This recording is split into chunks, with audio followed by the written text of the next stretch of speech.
আমরা এখন আছি দেবতাখুম। দেখুন কি অপূর্ব দৃশ্য। এটি বান্দরবান জেলার রোয়াংছড়ি উপজেলার অন্তর্ভুক্ত। মারমা ভাষায় খুম শব্দের অর্থ জলপ্রপাত। দুই পাশে খাড়া পাহাড় ঘেরা একটি পাথুরে জলপ্রপাত, যা প্রায় 70 ফুট পর্যন্ত গভীর। এখানে কখনো পানি শুকিয়ে যায় না। কি সুন্দর প্রাকৃতিক দৃশ্য! দেখে মনে হয় বিশ্বসেরা আর্কিটেক্ট নকশা করে বানিয়েছেন। দুই পাশে উঁচু পাহাড় বেষ্টিত থাকায় জলাধারের গভীরে প্রবেশের সাথে সাথে শরীরটা কেমন যেন হিমশীতল হয়ে উঠল। আবার একটা অংশে দেখলাম সব সময়ই বৃষ্টির মতো পাহাড়ের গা বেয়ে পানি পড়ছে। এখানে আসার পথটা আসলে অতটা সহজ নয়। যারা একটু অ্যাডভেঞ্চার পছন্দ করেন, এই জার্নি তাদের জন্য। অনেক দুর্গম পথ পাড়ি দিতে হয়।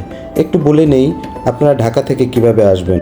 আমরা একটা গ্রুপ করে রাত 10টার বাসে করে বান্দরবন শহরে ভোর 5টায় পৌঁছাই। শহরে নেমে হোটেলে গিয়ে ফ্রেশ হয়ে সকালের নাস্তা সেরে সকাল 7টার মধ্যে চাঁদের গাড়ি করে বেরিয়ে পড়ি। বান্দরবন থেকে রোয়াংছড়ি হয়ে কচ্ছপতলী আর্মি ক্যাম্প পর্যন্ত যাওয়া যায়। তারপর প্রায় 2 ঘন্টা ট্রেকিং করতে হয়। উঁচু পাহাড়, খাল, মারমাদের বসতি দেখতে দেখতে আমরা এসে পৌঁছাই কাঙ্ক্ষিত দেবতাখুম।